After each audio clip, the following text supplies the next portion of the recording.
क्या आपको पता है 300 साल पहले पैदा हुए उस आदमी के बारे में जो आज पूरी दुनिया की इकोनॉमी और पॉलिटिक्स को कंट्रोल कर रहा है।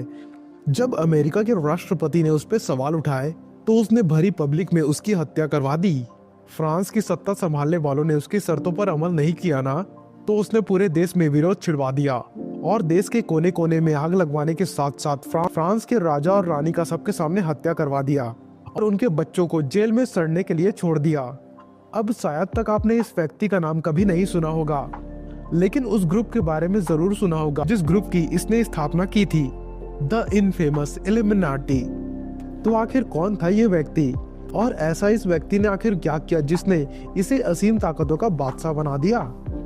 आज की हमारी इस वीडियो में हम इसी टॉपिक के बारे में बात करने वाले हैं।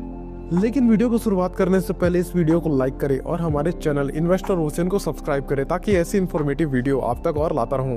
इस कहानी की शुरुआत होती है 6 फरवरी साल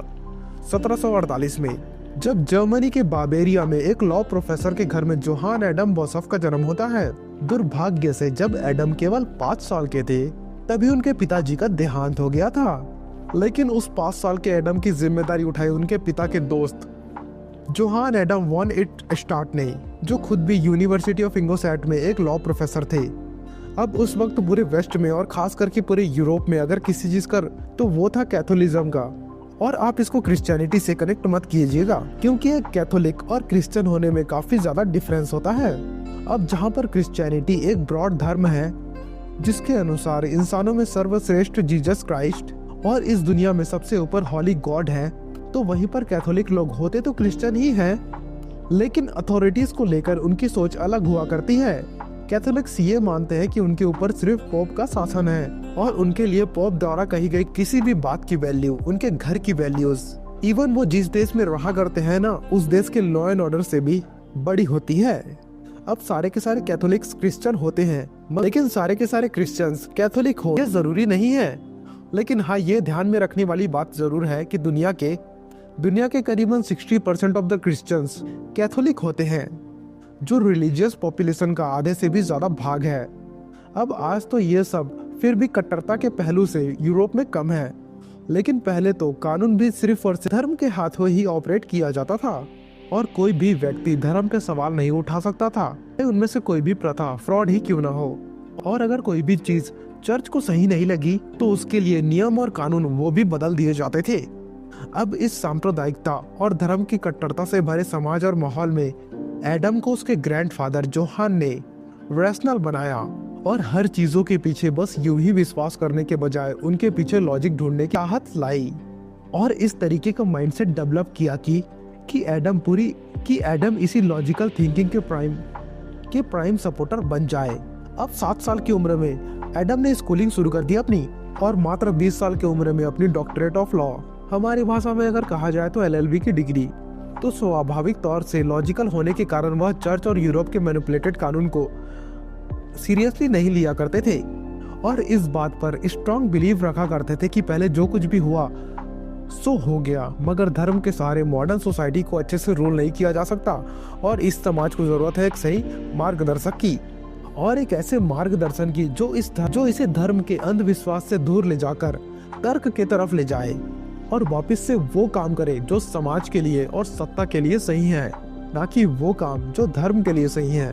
अब इसी सोच को जब वह अपने आसपास मौजूद लोगों में तलाशने लगे और उनमें भी यही मानसिकता की खोज करने लगे, तो उन्हें खबर पड़ी एक सोसाइटी की जिसका नाम था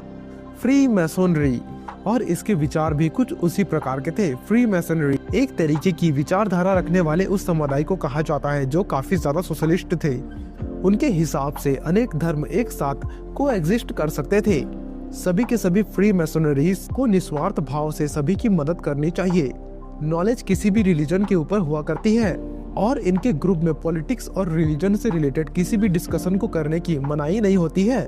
क्योंकि यह लोगों की खुली विचारधारा के साथ हस्तक्षेप करने जैसा महसूस होता है। और यहीं पर एडम के लिए फ्री मैसोनरी बेकार हो गई। उनकी लड़ाई ही इस बात से थी कि अगर दुनिया के उसूलों को और उसकी जड़ को बदलना है तो उसके लिए सत्ता हाथ में लेना होगा, क्योंकि लोग चाहे कुछ भी क्यों ना चाहे चलेगी उसी की जो सत्ता में होगा। और उन्हें पता था कि यह किसी संगठन के साथ मिलकर करना संभव नहीं है, क्योंकि बड़े बड़े इरादे मांगते हैं बड़ी बड़ी कुर्बानियां। तो दुनिया को बदल कर रख देने वाली इसी मकसद के साथ 1 मई 1776 में एडम अपने 4 साथियों के साथ काले घने जंगलों के बीचों बीच मसाल लेकर काले कपड़े पहनकर एक बड़े से घेरे में खड़े हुए और उस अंधेरी रात में उन 5 लोगों ने शपथ ली कि वो एक ऐसी दुनिया की रचना करेंगे जहां पर इंसान अपने इच्छा अनुसार व्यवहार करने के लिए आजाद होगा और जहां पर मोरल इक्वेलिटी यानी कि नैतिक रूप से भी सभी को एक समान देखा जाएगा और किसी के द्वारा किए गए काम को ये सोचकर नहीं नजरअंदाज किया जाएगा कि वो व्यक्ति किस ओहदे का है।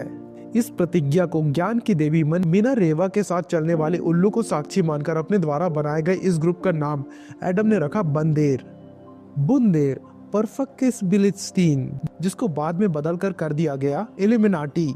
जब भी किसी नए ग्रुप की शुरुआत होती है तो लोग उसको बढ़ाने के लिए किसी भी नए व्यक्ति को ऐड करने की कोशिश किया करते हैं, लेकिन एडम अपने गोल को लेकर बहुत क्लियर थे, इसलिए उन्होंने शुरू से ही इंश्योर किया कि इल्यूमिनाटी एक रियलिटी बन जाए और इस संगठन में केवल वही लोग शामिल हो जिनका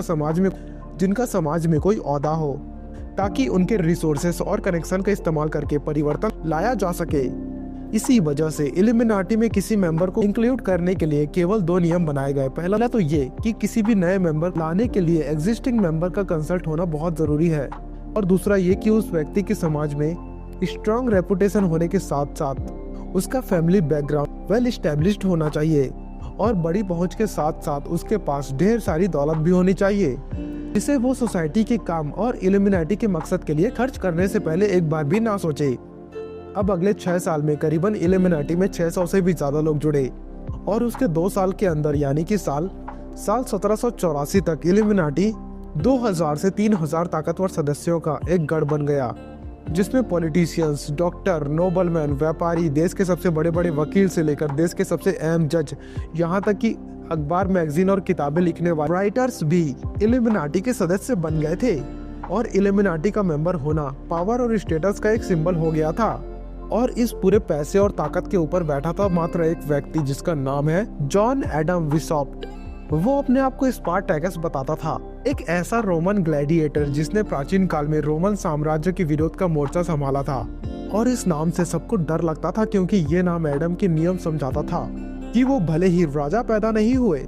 लेकिन जिस भी वक्त वो चाहे राजा बनने की क्षमता यानी कि ताकत रखते हैं।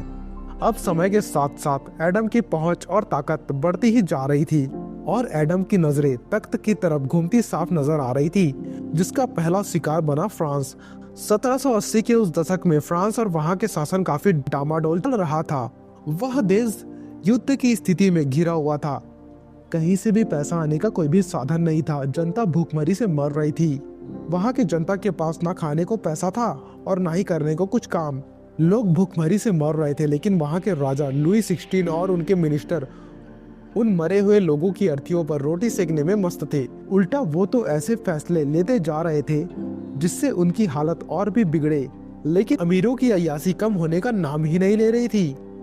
अब एडम और इल्यूमिनाटी को इस बात की खबर पहुंची तो उन्हें एहसास हो गया कि सत्ता को धारण करने वाले अंधे हो चुके हैं और उनमें सुधार की नहीं बल्कि सत्ता को बदलने की जरूरत है। जिसके बाद उन्होंने अपने रिसोर्सेज को इस्तेमाल करना शुरू कर दिया और उन्हें फ्रांस में विरोध के बीच डालने के लिए इस्तेमाल करने लगे, जिसकी हलचल पूरे के पूरे यूरोप में तो रही थी, लेकिन कोई भी व्यक्ति इसके पीछे का कारण समझ नहीं पा रहा था। फ्रांस में होने वाली तख्ता पलट की हल्की फुल्की आहट 1784 तक वह अब बवारिया के राज परिवार को महसूस होने लगी थी और वो जानते थे कि अगर इल्यूमिनाटी की ताकत का ये फैलाव कुछ महीनों भी और रहा तो एडम के एक इशारे से बवारिया में तख्ता पलट हो जाएगा। इसीलिए उन्होंने भी यही किया जो हर समझदार राजा किया करता है, सत्ता का इस्तेमाल। अब यहाँ पर दिक्कत ये थी ना कि इल्यूमिनाटी में इतने लोग इंक्लूड हो गए थे और इल्यूमिनाटी इतना एक्सपैंड हो गया था कि हर जगह पर सीक्रेसी को इंश्योर करना पॉसिबल नहीं था। म्यूनिक और बवारिया में मौजूद मेंबर इल्यूमिनाटी के बारे में इतना ओपनली बोलने लगे थे और इतना ज्यादा ओपनली मोनार्की और पॉलिटिकल फिगर्स को क्रिटिसाइज करने लगे थे, लोगों के कॉमन नॉलेज में आ गई थी। साथ ही साथ कुछ इम्पोर्टेंट मेंबर्स के नाम भी बाहर आ गए थे कि ये बात अब एक सीक्रेट सोसाइटी से काफी आगे बढ़ चुकी है। इल्यूमिनाटी कानून से ऊपर उठ चुका था, क्योंकि जो लोग इल्यूमिनाटी के मेंबर थे लीगल डिस्प्यूट के केस में फैसला भी हमेशा उन्हीं के पक्ष में आता था। यह उन मेंबर्स को देख के साफ हुआ जिनके नाम बाहर आने लगे थे, और इस ताकत के पब्लिक में आने का असर यह हुआ कि उनके कई मेंबर्स को उनके कनेक्शन और खर्च वाली पोजीशन से निकाला जाने लगा। इवन कुछ को तो उनकी सिविल और जुडिशियल ड्यूटी से भी बाहर निकाल दिया गया, ताकि इल्यूमिनाटी के कानून पर से दबदबा कम हो जाए। अब अपने ही लोगों की बेवकूफ़ी के कारण इल्यूमिनाटी का इन्फ्लुएंस और लोगों की संख्या कम होती जा रही थी, और 2 मार्च 1785 के दिन चार्ल्स थियोडोर ने बारबेरियन गवर्नमेंट के साथ मिलकर इस कहानी का फाइनल चैप्टर लिख दिया और इस सीक्रेट सोसाइटी के ऊपर ऑफिशियली बैन लगवा दिया, ये कहते हुए कि ये सीक्रेट सोसाइटी पब्लिक ऑर्डर और मोरालिटी के लिए खतरा हो सकती है। और इसी के साथ इल्यूमिनाटी के कई सारे मेंबर्स के लिए अरेस्ट वारंट भी निकाले गए, और इसके बाद उनके बहुत सारे जगहों पर छापे भी मारे गए, और एडम को अपनी जगह छोड़कर भागना पड़ गया था। लेकिन उनके जगहों पर, यानी कि वो जिस जगह पर रहा करते थे, वहाँ पर जो उनको कागजात मिले थे, उन्होंने सबके पैरों तले जमीन ही खिसका दी। उनके डॉक्यूमेंट्स में ये जिक्र किया कि कैसे सुसाइड जस्टिफाइड है, उनका काम सही है और धर्म एक ढकोसला है, और मोस्ट इम्पोर्टेंटली उनको इस देश पर नहीं बल्कि कैसे दुनिया पर राज करना है। उनका ये मानना था कि जो कोई भी उनका दुश्मन है उनको जहर देके मार देना चाहिए, ताकि वे लोग कभी भी उनके काम के आड़े ना आ सके और उसकी मौत के बारे में किसी को कभी पता ना चले। जैसी बातों का जिक्र भी कागजों में था, और इस बात का भी जिक्र था कि कैसे इल्यूमिनाटी का एक फीमेल ब्रांच भी बनानी है। इवन वहाँ के ठिकानों पर ऐसे इंस्ट्रूमेंट भी पाए गए थे जिनसे अबॉर्शन किया जाता था। अब वहाँ पर जो कुछ भी मिला उससे ये साफ था कि इल्यूमिनाटी को जो सही लगता था ना, वो सब उसे बिना सोचे समझे मान लेते थे, और इसके लिए वो किसी की हत्या करने से नहीं घबराते थे। तो भले ही वो उस पर ना बैठे, लेकिन उनका इन्फ्लुएंस इतना हो रहा था कि वो जब चाहे गद्दी पे बैठ सकते थे। एडम अगले 10 से 20 सालों में सिर्फ यूरोप ही नहीं बल्कि पूरी दुनिया के एकलौते किंग मेकर बनने वाले थे। लेकिन अब ऐसा नहीं होगा, क्योंकि एडम तो भाग गए और इल्यूमिनाटी खत्म हो गई है ना। पूरी बावरिया और यूरोप को यही लग रहा था। लेकिन तभी आता है 14 जुलाई 1789 का वो दिन, जब फ्रांस के कई सारे विरोधी संगठन और बड़ी जनसंख्या एक साथ पेरिस के बेस्टिल फोर्ट्रेस पर हमला करने लगी और वहां के आर्मरी पर अपना हाथ डालने लगी, जिसकी वजह से यूरोप का राज परिवार एक बार फिर से दहल उठा। अब जहां पे लोगों में इतनी ताकत नहीं थी कि वो सरकार से आवाज उठाकर कुछ भी पूछ सके, एक सवाल कर सके, पर पूरे के पूरे किले को कब्जे में ले लेना इतनी बड़ी बात थी कि इसने एक बार फिर से लोगों को शक में डाल दिया कि इल्यूमिनाटी वाकई खत्म हुई है या फिर नहीं। पूरे के पूरे फ्रेंच रिवॉल्यूशन की शुरुआत से लेकर अंत तक सारे लोगों की धारणाएं एडम की सोच से मेल खा रही थी। इवन जो रिसोर्सेज भी विरोधियों को दिए गए थे, वो किसी स्ट्रॉन्ग फिगर की इन्वॉल्वमेंट के बिना उन तक पहुंच पाना बहुत ही बड़ी नामुमकिन सी चीज थी। लेकिन घनघोर अंधेरे से उन विरोधियों की मदद आखिर कर कौन रहा था, ये पूरा का पूरा राज कभी भी बाहर नहीं आ पाया। ऐसे ही अप्रैल 1961 में तत्कालीन अमेरिकन राष्ट्रपति जॉन एफ कैनेडी ने एक स्पीच दी थी, जिसमें उनके एग्जैक्ट वर्ड्स थे, the very word secrecy is repugnant in a free and open society. एक राष्ट्रपति के तौर पे उन्होंने खुले तौर पर ये चुनौती दी थी कि वो किसी भी सीक्रेट सोसाइटी के खिलाफ है और वो इनके काम का विरोध करते हैं खुले तौर पर। कट टू 22 नवंबर 1963, जॉर्ज जब डैलस के गलियों से गुजर रहे थे, तभी ऑसवर्ड नाम के फॉर्मर यूएस मरीन ने उन पर सरेआम गोली चला दी और जॉन एफ कैनेडी इस दुनिया को अलविदा कहने वाले सबसे कम उम्र के प्रेसिडेंट बन गए। उसने आखिर ऐसा क्यों किया, ये जानने के लिए ऑसवर्ड कोर्ट पहुंचना बहुत जरूरी था, और इससे पहले कि उसका ट्रायल शुरू होता, जैक रूबिन नामक एक नाइट क्लब ओनर ने ऑसवर्ड को 2 दिन बाद लाइव टीवी पे गोली मार दी, और ऑसवर्ड का कारण भी उसी के साथ हमेशा के लिए इस दुनिया से चला गया। अब दुनिया में ऐसा बहुत कुछ हो रहा है ना, जो सामने हमको नजर आ रहा है, बस वहाँ पर देखने वालों की जरूरत है। लोग ये कहेंगे कि 1785 में इल्यूमिनाटी बावरिया के उस आदेश के साथ खत्म कर दिया गया था, पर सारे के सारे तथ्य हमने आपके सामने रख दिए हैं, और इसके ऊपर विश्वास करना है या फिर नहीं, ये मैं आपके ऊपर छोड़ रहा हूँ। नीचे कमेंट्स में अपने विचार लिखकर हमें जरूर बताइएगा कि आपको क्या लगता है, क्या इल्यूमिनाटी वाकई में आज भी एग्जिस्ट करती है या फिर नहीं, और अगर हाँ तो क्यों। और अगर आपको ये वीडियो पसंद आया तो इस वीडियो को लाइक करें और हमारे चैनल को सब्सक्राइब करें, ताकि ऐसी इन्फॉर्मेटिव वीडियो और आप तक लाता रहूं। So that's it for now.